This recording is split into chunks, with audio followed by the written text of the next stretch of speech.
There are 5 luxury SUVs sitting on used lots right now that originally sold for $38,000 to $65,000.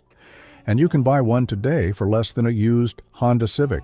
I know because I have personally serviced several of them past 200,000 miles without a single major repair. At Uncle's Car Garage, after more than 20 years turning wrenches, I have watched luxury SUVs roll in at 180,000 miles looking for their first serious work. And I have watched brand new crossovers fall apart at 60,000. The difference is never the badge and never the price tag. It is the engineering underneath and whether the previous owners bothered to maintain it. The first pick on this list is a vehicle that almost nobody searches for by name, and that is entirely why it is so cheap right now. And the last one is the pick I have recommended more than any other single vehicle in my entire career, without a single regret. Let's get into it. Infiniti FX35 and FX45. 2000 portion of the buying public never quite knew how to categorize it. Was it a sports car? Was it a crossover? Was it an SUV? That identity confusion drove a 2004 to 2007 FX35 with 120,000 to 150,000 miles can be found right now for $4,500 to $8,000. These vehicles sold new for $38,000 to $48,000. That price gap makes almost no mechanical sense when you understand what the engine actually is, and that mechanical reality is the entire basis of this recommendation. The FX35 uses Nissan's VQ35DE 3.5-liter V6, and this engine's reputation requires specific context to appreciate fully. Ward's Automotive named the VQ35DE to their 10 best engines list multiple times across multiple production years. It is in the Nissan which removes turbocharger complexity and all associated failure modes from the ownership equation. No boost pressure cycling through the system on every acceleration event, no intercooler limits in the FX35 application, which means the engine has enormous headroom before any component approaches the kind of stress that accelerates wear. An engine that is consistently operated well within its design capability accumulates wear at a significantly lower rate than one working near its ceiling, and the VQ35DE in the FX35 is essentially never stressed by what daily driving asks of it. The FX45 variant uses the VK45DE 4.5-liter V8, which shares the same reliability DNA as the V6 in a larger displacement configuration that produces more power and consumes slightly more fuel. Both engines are proven, both are well documented in the mechanic community, and both deliver the same fundamental ownership proposition of a powertrain that was engineered with quality margins that its used market price does not reflect. The choice between the two comes down to whether the buyer prioritizes the slightly better fuel economy of the V6 or the additional power of the V8. And either choice delivers a vehicle whose mechanical quality the price tag dramatically undervalues. The driving dynamics of the FX35 are the characteristic that most distinguishes it from every other vehicle on this list, and that most directly reflects its design intent as a luxury sports crossover that prioritizes driver engagement, which produces a vehicle that handles corners with a confidence and agility that its SUV body style simply does not prepare you for. If you put a different badge on this vehicle and priced it at $30,000, automotive journalists would write extended pieces about how special it is to drive. It is sitting at $6,500 because it says Infiniti, and it was built 17 or more years ago. That is the only reason, and that reason has nothing to do with the driving experience it delivers every time you sit behind the wheel. The all-wheel drive system on the FX uses a torsion-based architecture that is mechanically robust and well-proven across high-mileage use when the differential fluid has been serviced at appropriate intervals. The torsion differential is a architecture is consistent with the engineering philosophy that characterizes every other component of this vehicle, and the result is a system that delivers genuine traction capability without the electronic complexity that creates maintenance costs on more sophisticated alternatives. Now, the honest conversation about what to verify important item to check before committing to any FX35 or FX45 example. Dark or burnt-smelling fluid tells you that the transmission has been operating on degraded lubrication for an extended period, and the wear that produces does not always announce itself immediately. Fresh red fluid with no burnt odor is the indicator that the transmission has been maintained through its service intervals, and a transmission with that maintenance history is a fundamentally different purchase than one without it. This is not a suggestion. It is a non-negotiable inspection item on every example, regardless of mileage or asking price. The rear differential fluid is the second item that most previous owners never addressed, and that can cause problems if neglected across the ownership history of important about whether this specific maintenance requirement was observed or ignored across the vehicle's ownership history. Here is the inspection checklist for the FX35. Reason to negotiate significantly or walk away depending on the severity. Second, inspect the rear differential housing and cover for any evidence of fluid seepage or wetness around the gasket surfaces. Third, during the test drive, take a corner at approximately 30 miles per hour and listen for any low-frequency hum from the front wheel bearing area, because front wheel bearings on this platform tend to develop wear between 80,000 and 120,000 miles and produce an audible hum that changes with vehicle speed rather than engine speed. Each bearing replacement runs approximately $400 to $600 per side and is a legitimate negotiating point if present. Fourth, check the engine oil level and condition on the dipstick before starting the vehicle. Is that the used market has not yet recognized what is under the hood and what it is capable of delivering for as long as you choose to keep it. Acura MDX 2004 to 2006. Here is the vehicle that Honda and Acura mechanics will tell you about without hesitation when you ask them what used luxury SUV they would buy for their own family. And the reason they answer this way is the same reason a mechanic's recommendation carries more weight than any consumer review or reliability survey. They see what comes in for serious repairs, and they see what does not. Across hundreds of vehicles over years of real shop experience and the 2004 to 2006 Acura MDX almost never comes in for anything serious when it has been properly maintained. That pattern is not accidental, and it is not a small sample size. It is the predictable result of Honda engineering applied to a luxury SUV platform and validated across enough real-world miles that the mechanic community has formed a consensus about it that borders on unanimous. Let me address the model year targeting directly before anything else, because it is specific enough and important enough that getting it wrong before you begin shopping would undermine everything that follows. The 2001 to 2003 MDX had a documented transmission problem that Honda acknowledged formally, extended the warranty to address, and issued multiple software updates attempting to resolve. Honda's response to the problem was thorough and well documented, but the transmission concern on those early years is significant enough that the model year boundary matters as a shopping filter. The 2004 to 2006 models resolved the transmission issue completely through hardware and software changes implemented at the production level by 2004 or newer. That is not a preference or a suggestion. It is a non-negotiable boundary that every informed MDX purchase respects, and it is the first thing to verify against the vehicle identification number before evaluating any other characteristic of the specific example you are considering.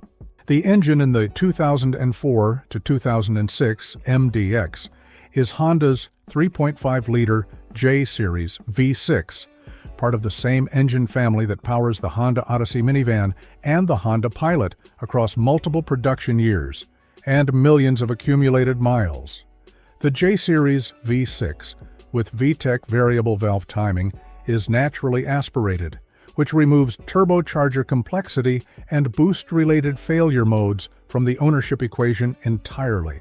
No wastegate sticking, no intercooler developing leaks, no turbo seal eventually failing at high mileage and producing the kind of repair bill that transforms a cheap used car purchase into an expensive mistake. The engine makes its power honestly through displacement, and Honda's proven variable valve timing technology, operating well within its mechanical limits in daily driving conditions in a way that produces the long-term reliability that Honda's ownership communities document so consistently.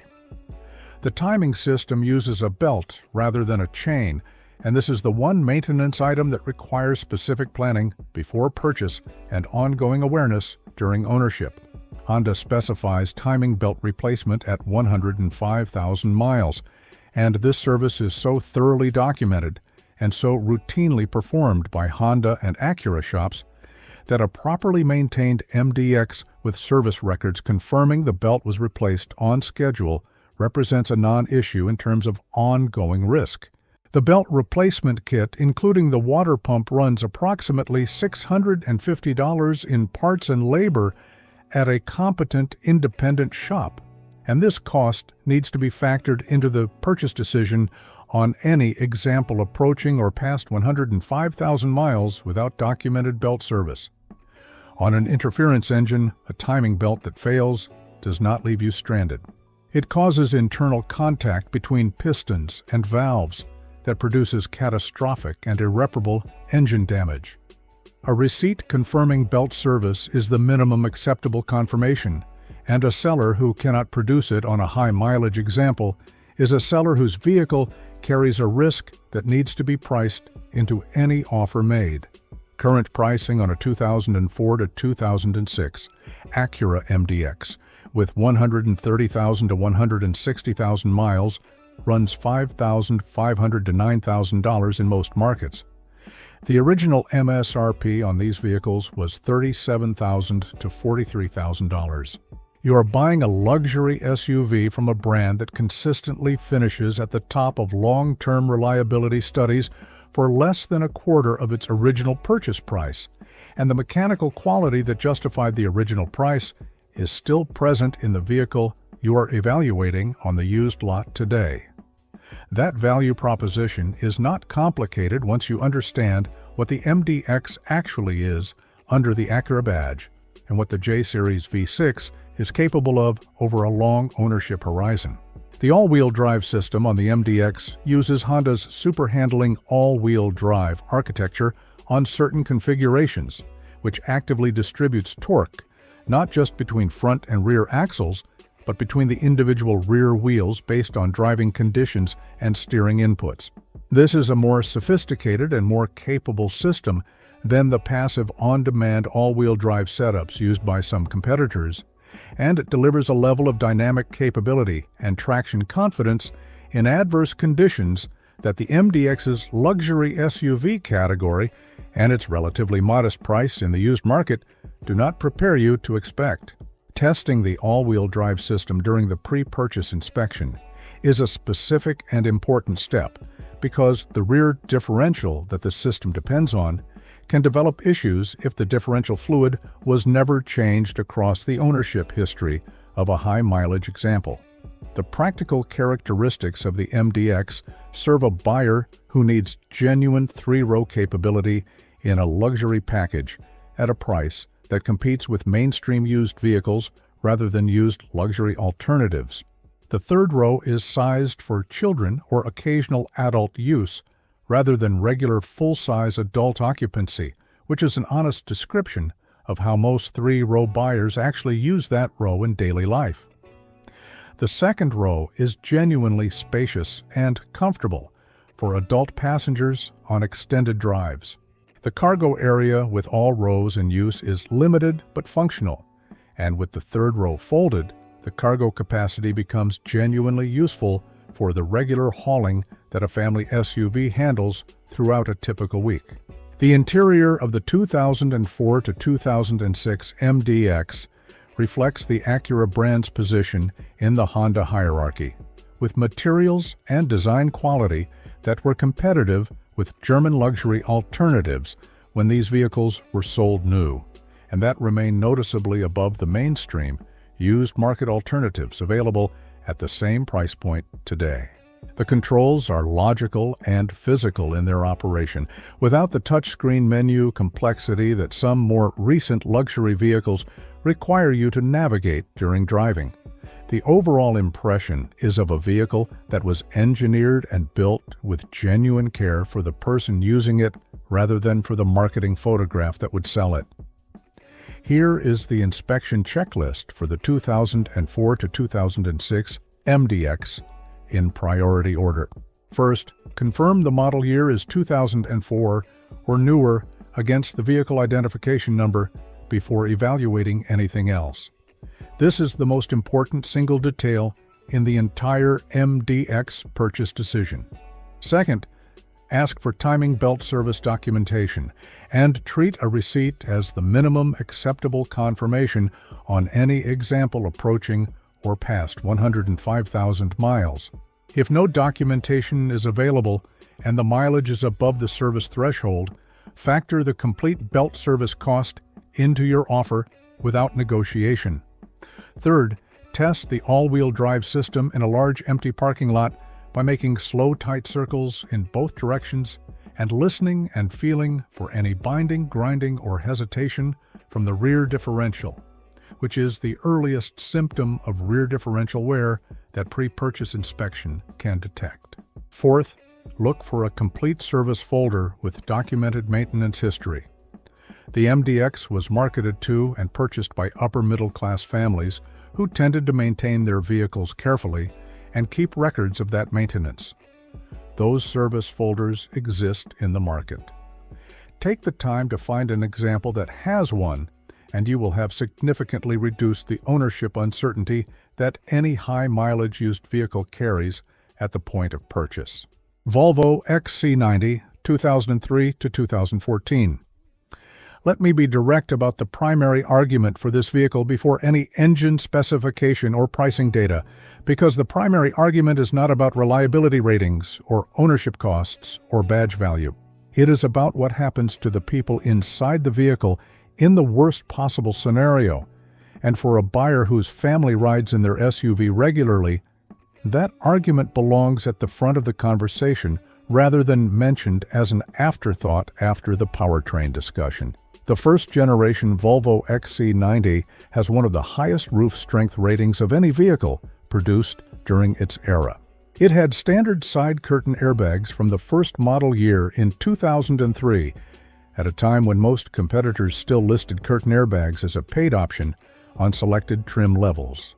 It earned IIHS Top Safety Pick designation year after year across its production run through a combination of structural engineering and safety system content that reflected Volvo's institutional commitment to occupant protection that predates every other manufacturer's similar commitment by years. No other vehicle on this list has saved more lives for less money. That is not a marketing claim. That is physics and documented crash test data. And for a family buyer who is honest about what matters most in a vehicle purchase, it belongs at the beginning of the evaluation, rather than the end. You can get into a first-generation XC90 right now for $3,500 to $8,000, depending on mileage, trim, and market. The T6 variant with the turbocharged 2.9-liter inline-six producing 268 horsepower and all-wheel drive through a Haldex coupling system is the configuration that represents the strongest combination of capability and reliability within this generation. The T5 with the 2.5-liter turbocharged 5-cylinder is equally reliable in its documented ownership track record and often slightly less expensive to maintain on a per-service basis, making it the appropriate choice for a buyer whose priority is minimizing ongoing costs rather than maximizing performance. Both engines are turbocharged, which introduces complexity that naturally aspirated alternatives avoid, and that complexity requires honest acknowledgement in the context of a high-mileage used vehicle purchase. The turbocharged nature of both primary engine configurations in the XC90 is the characteristic that most significantly shapes the inspection and ownership approach compared to the naturally aspirated alternatives on this list. A turbocharged engine operating at high mileage introduces concerns that an inspection needs to specifically address rather than assume away. Turbocharger condition, intercooler connection integrity, boost system plumbing, and the cooling system components that manage the heat a turbo generates are all items that deserve deliberate inspection attention on any example with significant accumulated mileage. This is not a reason to avoid the XC90. It is a reason to approach the inspection with specific knowledge of what the turbocharged architecture requires, rather than evaluating it the same way you would evaluate a naturally aspirated alternative. What most buyers do not know about the first-generation XC90 that changes the parts and service cost calculation significantly is the extent to which Volvo used Ford parts bin components during this era. The Ford and Volvo partnership that existed during the XC90's production run produced a vehicle whose components are far more accessible and far more affordably priced than the Volvo badge would lead most buyers to assume.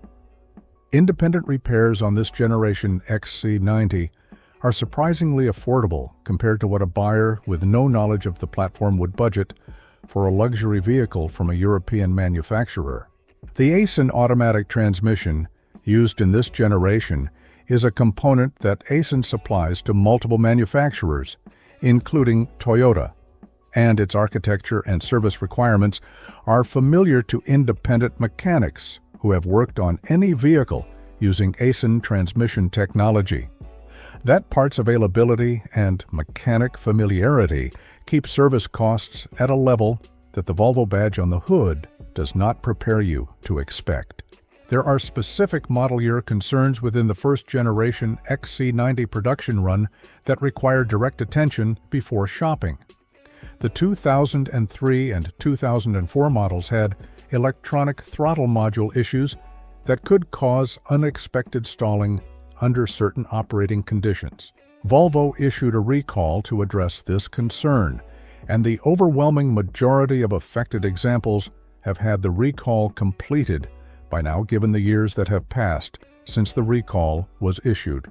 Verifying that any 2003 or 2004 example you are evaluating had the recall completed is a straightforward step using the vehicle identification number and the Federal Recall Database, and it is a step worth taking before committing to any early production example, regardless of how well the vehicle drives during the test drive. Head gasket integrity is the second concern that requires specific inspection attention on higher mileage XC90 examples, particularly those with documented gaps in coolant change history. Deferred coolant maintenance on some XC90 variants can contribute to head gasket weeping at mileages around 150,000 miles, and the repair when it reaches that point runs between $1,200 and $1,800.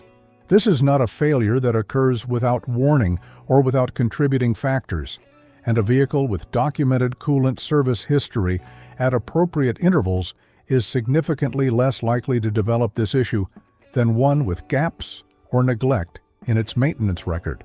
Checking for white smoke at idle, checking for milky residue under the oil fill cap, and checking for any sweet smell from the coolant system are the pre-purchase inspection steps that identify developing head gasket concerns before they become post-purchase repair bills. The transmission fluid condition is another inspection priority that applies to the XC90 with particular importance given the ACEN unit sensitivity to fluid quality over extended mileage. Dark transmission fluid on a high mileage example tells you the previous owner either did not know or did not care about the maintenance interval that determines how long this transmission survives, and a transmission running on degraded fluid accumulates, wear invisibly, until the accumulated damage becomes apparent in ways that are expensive to address. Clean fluid color and no burnt odor on the dipstick is the indicator you are looking for, and finding it on a high-mileage example tells you something important about the ownership discipline that characterized this vehicle's history. The practical case for the XC90 for a family buyer extends beyond the safety argument into the daily usability characteristics that make it practical for the use case it was designed around. 3-row seating with genuine third-row access through rear doors that open wide enough to load children and passengers without contortion. A cargo area that is accessible at a height that does not require significant lifting effort for routine loads. All-wheel drive that engages through the Haldex coupling system to provide traction confidence in the winter conditions that Volvo specifically engineered this vehicle to handle with competence. And a ground clearance figure that manages the unpaved roads, rutted driveways, and accumulated snow that a family SUV encounters without requiring the driver to slow down or deviate. Here is the inspection checklist for the first-generation XC90 in priority order. First, run the vehicle identification number through the Federal Recall database and confirm the electronic throttle module recall was completed on any 2003 or 2004 example before evaluating anything else. Second, check the engine oil fill cap for any milky residue and check for white smoke at idle that would indicate coolant entering the combustion chamber, which are the earliest detectable symptoms of developing head gasket concerns on higher mileage examples. Third, check the transmission fluid condition on the dipstick before the test drive, looking for clean fluid with no burnt odor as the indicator of a transmission that has been maintained. Fourth, inspect the turbocharger area and the intercooler connection points for any evidence of oil seepage or boost plumbing that has developed cracks or loosened connections at high mileage.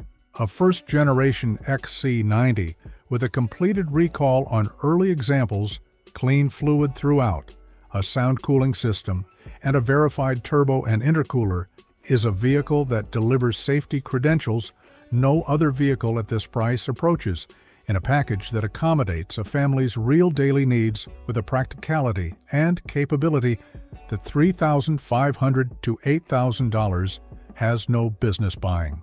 Lincoln Navigator, 2003 to 2006. If the argument for every other vehicle on this list is built around reliability data, engineering quality, and long-term ownership cost, the argument for the Lincoln Navigator is built around something different and equally compelling for the right buyer.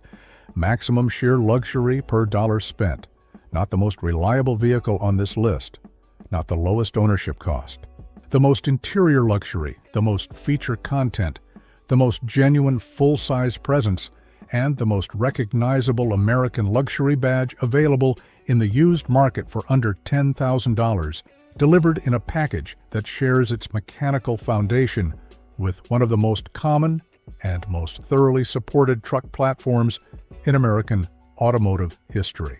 For a buyer whose priority is arriving somewhere in a vehicle that communicates its category without explanation, and doing so without spending more than $10,000, nothing on this list or anywhere else in the used market at this price competes with what the first and second generation Lincoln Navigator delivers. A 2004 Navigator Ultimate with every available option checked, sold new for over $52,000. Today you can find comparable examples with 130,000 miles for $6,500. The interior of that vehicle, the genuine leather, the real wood trim, the power adjustable everything, the genuine full-size rear seat with heating and cooling functions, still puts modern $35,000 crossovers to shame in terms of material quality and feature content. That is not nostalgia talking. That is what happens when a manufacturer spends serious money on interior quality at the top of a luxury truck lineup, and then the vehicle depreciates to a fraction of its original value, while the interior quality remains exactly what it was when it left the factory. The mechanical foundation under all of that interior luxury is the Ford Expedition platform, and this is the detail that makes the Navigator a viable used vehicle rather than just an attractive one. The 5.4-liter Triton V8, producing 300 horsepower, is the same engine that spent years under the hood of the Ford F-150, which means every mechanic in the country has worked on this engine extensively. Parts are available at every auto parts retailer without special ordering, and rebuild knowledge is so thoroughly distributed throughout the independent repair community that dealer involvement is essentially never required for any service procedure. Towing capacity reaches 9,000 pounds on properly equipped examples, which is a genuine working capability that most luxury SUVs at any price cannot match, and that the Navigator delivers from a platform engineered for that load, rather than rated optimistically. There are two specific concerns with the Navigator from this generation that require direct acknowledgement before any purchase decision, and both are knowable and manageable if you go in with the right information, rather than discovering them after the transaction is complete. The air suspension is the first and more urgent concern. Many first and second generation Navigators came standard with air ride suspension, and on any example that still has the original air suspension operating, those airbags are living on borrowed time given the years and mileage they have accumulated. When the air suspension fails, and it will fail on high mileage examples that have not already had the system addressed, you have two paths forward. Rebuilding the original air system runs $1,200 to $1,800 and restores the factory ride quality, but leaves you with air suspension components that will eventually require attention again. Converting to a static coil spring setup runs approximately $400 in parts and eliminates the air suspension entirely, producing a vehicle that rides on conventional springs that will never develop the same failure mode again. The conversion is the recommendation, and it is the recommendation for every Navigator from this generation, regardless of condition, because the simplicity and permanence of the coil spring solution is worth more over a long ownership horizon than the marginal ride quality difference between the two setups. Inspecting the air suspension condition before purchase is straightforward and takes approximately 10 minutes. Park the vehicle on level ground in the evening and check the ride height. Return the following morning before starting the vehicle and check the ride height again. A vehicle that has settled noticeably lower overnight, particularly on one corner, has an air suspension that is already leaking and failing. Price the conversion into your offer without hesitation, because the knowledge that the conversion is coming gives you a specific and documented negotiating point that most sellers will accommodate when presented with the repair cost estimate. The second concern is the 5.4-liter 3-valve engine's spark plug situation on examples from this era. The plugs in the 3-valve version of this engine were threaded into only 2 threads of the aluminum cylinder head, and plugs that were neglected beyond their service interval could seize in place with enough force that removal became an expensive and sometimes catastrophic procedure, involving broken plugs and specialized extraction tools. On examples with documented maintenance records showing regular plug changes at appropriate intervals, this concern is essentially eliminated because plugs that are removed and replaced before they seize never develop the adhesion that makes removal difficult. On examples without plug service records, a pre-purchase inspection by a mechanic who specifically checks plug condition and removal resistance on a single test plug tells you what you need to know before committing. This is not a reason to avoid the Navigator. It is a reason to verify plug service history specifically and to walk away from any example whose maintenance records cannot confirm that this routine item was not deferred. The practical characteristics of the Navigator serve a buyer whose needs include genuine third-row capacity for adult passengers, rather than the occasional child use that most 3-row crossovers actually provide in their third row. The full-size body-on-frame platform produces rear seat dimensions that accommodate adults comfortably on extended drives, and the third row in upper trim examples provides seating that actual adult passengers can use for actual trips, rather than emergency capacity that gets folded away because nobody wants to sit there. The cargo area with all rows in use is limited by the full occupancy configuration, but with the third row folded, the Navigator's cargo capacity becomes genuinely truck-like in its practical utility. The frame and structure of the Navigator deserves specific inspection attention on any example with Northern State registration history, because the body-on-frame platform that provides the structural strength and towing capability also creates frame rail surfaces that can corrode aggressively in environments with road salt exposure over many winters.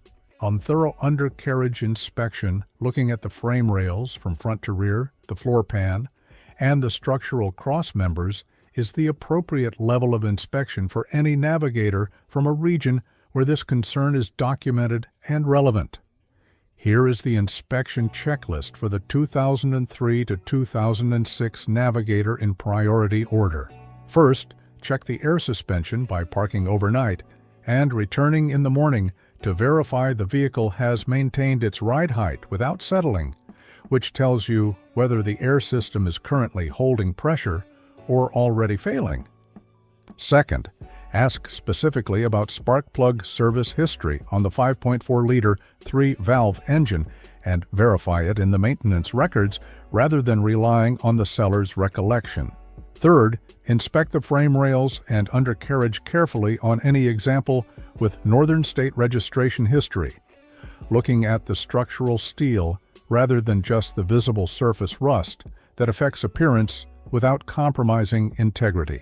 Fourth, test every powered function in the interior, including all seat adjustments, all window controls, all climate zone controls, and all power accessory functions, because the complexity of a fully optioned Navigator interior means there are more individual components that can develop issues at high mileage. And identifying any non-functional item before purchase gives you specific and priceable negotiating points. Lexus RX 330 and RX 350, 2004 to 2009. This is the one. And I want to be completely clear about what that means before we get into any specification or pricing detail, because the clarity matters more here than on any other vehicle on this list. The Lexus RX is not just the best luxury SUV under $10,000. It is statistically one of the most reliable vehicles ever mass-produced. Not in its class, not in its price range, not in its era. Among all vehicles across all brands in the history of modern automotive reliability data. That statement is not enthusiasm or brand loyalty talking. It is the conclusion that emerges when you look at the long-term reliability studies, the owner satisfaction surveys, the mechanic community consensus, and the real-world outcomes documented across millions of miles of real ownership. And every single data source points in the same direction, without exception. The second-generation RX covers two distinct powertrain variants that share the same platform, the same body, and the same fundamental ownership proposition, while differing in engine displacement and model year range. The RX 330 from 2004 to 2006 uses the 3.3-liter 3MZ FE V6, and the RX 350 from 2007 to 2009 uses the 3.5-liter 2 GRFE V6. Both engines are timing chain designs, which eliminates scheduled belt replacement from the maintenance calendar and removes the catastrophic failure risk that a deferred belt service produces on an interference engine design. No turbochargers on either engine. No cylinder deactivation system introducing lifter complexity and associated failure potential. No direct injection creating intake valve carbon deposits that accumulate silently until they require expensive professional cleaning. Port fuel injection keeps the intake valves clean through the natural washing action of fuel delivery upstream of the valve faces, and that cleaning happens on every intake cycle for the life of the engine without any intervention required. The 2 GRFE in the RX 350 is the same engine that appears in the Toyota Camry, the Toyota Avalon, the Toyota Sienna, and multiple Lexus platforms across an extended production run that has accumulated more real-world validation miles than almost any other engine in the mainstream automotive market. Its reputation in the mechanic community is built on documented outcomes rather than manufacturer claims, and those outcomes include routine high-mileage results that the price of a used RX 350 does not prepare you to expect. The 3MZ FE in the RX 330 is an equally proven naturally aspirated V6 that shares the same fundamental engineering philosophy and delivers the same fundamental ownership proposition in the slightly smaller displacement package that preceded the 350's introduction. Let me tell you about a specific vehicle I personally worked on because it illustrates what these numbers actually mean when they translate into a real car on a real lift. A 2005 RX 330 rolled into my shop with 214,000 miles on the odometer. The original owner had bought it new and wanted to know what it needed before making a decision about continuing to drive it. I put it on the lift and went through the entire vehicle methodically. Suspension components, brake condition, and remaining pad thickness, undercarriage integrity, full code scan, every fluid condition and level, and a borescope inspection of the cylinder walls through the spark plug openings. What I found at 214,000 miles was brakes at 40% remaining life, tires with approximately 15,000 miles of tread left, and coolant that was due for a flush. That was the complete list of maintenance items on a vehicle with 214,000 miles. The single most expensive maintenance item was a $180 coolant flush. I have seen 5-year-old crossovers in significantly worse mechanical condition than that RX 330 at 214,000 miles, and that outcome is not exceptional for this platform. It is what happens when Toyota's engineering standards are applied to a luxury vehicle that receives basic maintenance from an attentive owner. The pricing reality on the second-generation RX creates a specific and instructive comparison that illustrates how the used market prices vehicles based on brand perception rather than engineering quality. A 2004 to 2006 RX 330 with 140,000 to 170,000 miles runs $7,000 to $10,000 in most markets. A same year BMW X5 with similar miles starts at $4,500. A same year Mercedes ML 350 with similar miles is at $5,000. There are specific reasons why those German alternatives are cheaper than the Lexus, and those reasons have everything to do with what independent mechanics charge to service them and how often those service visits are required. The Lexus holds its value even in the deep used market because the buyers who actually know what these vehicles are understand the engineering underneath the badge and price their purchases accordingly.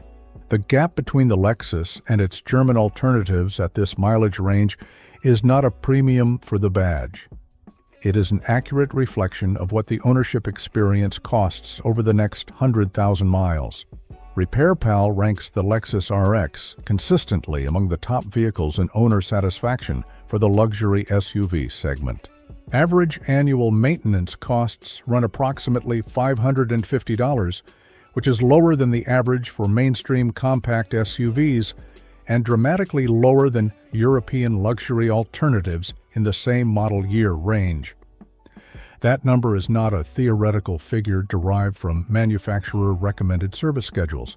It is a real number derived from actual repair orders at actual shops across a statistically significant sample of actual ownership experiences, and it reflects the Toyota mechanical foundation underneath the Lexus exterior in a way that the badge alone does not communicate. The 5-speed automatic transmission in the RX is extraordinarily durable when the fluid has been maintained through its service intervals, and the fluid condition on the dipstick before the test drive is the single most important indicator of the specific example you are evaluating. Fresh, clear red transmission fluid with no burnt odor is your green light. Dark brown fluid with a burnt smell means the transmission has been operating on degraded lubrication for an extended period, and the wear that produces needs to be understood before committing. The Lexus 5-speed automatic has a track record of surviving well past 200,000 miles when fluid maintenance has been observed, and fluid condition is the clearest available indicator of whether that maintenance was observed on the specific vehicle in front of you. Who should buy the RX 330 or RX 350?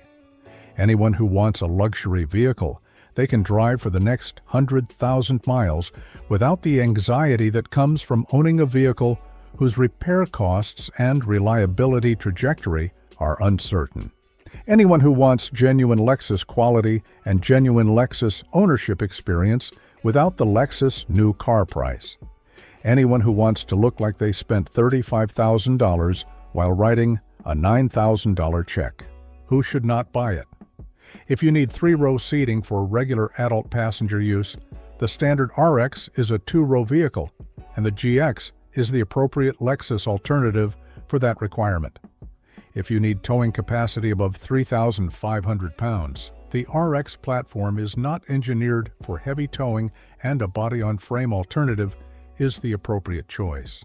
And if your purchasing decision is primarily driven by the visual status of a German badge, the RX delivers a different kind of status, the quiet confidence of a vehicle whose reputation is built on reliability outcomes rather than marketing investment, and not every buyer values that kind of status at the same level.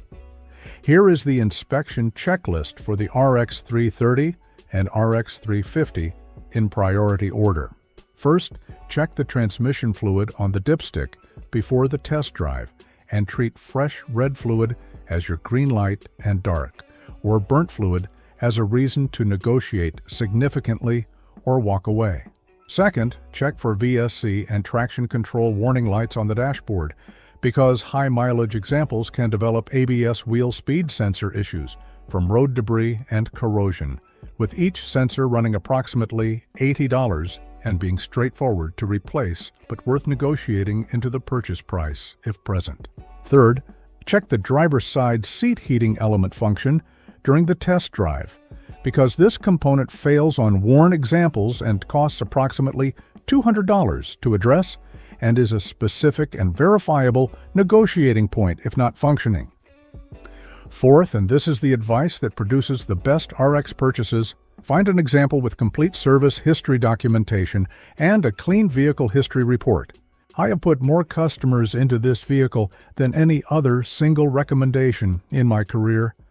I have had exactly 2 come back with major repairs, and both were vehicles that were clearly neglected before purchase, and both owners declined the pre-purchase inspection I specifically told them to get. Every RX purchased with a clean pre-purchase inspection has delivered exactly what I said it would. That track record is my #1 recommendation, and after 20 years of watching luxury SUVs come through my shop, it is not close. 5 luxury SUVs that originally sold for between $38,000 and $65,000, available right now for under $10,000, and every single one of them will outlast the $28,000 crossover parked next to it on the lot if you buy the right year, check the right things, and do not skip the pre-purchase inspection. You now know which ones to find, which years to target, and exactly what to verify before handing over any money. If this helped you, hit subscribe, drop a comment telling me which one surprised you most. Share this with someone about to overpay for a badge, and I will see you in the next one right here at Uncle's Car Garage.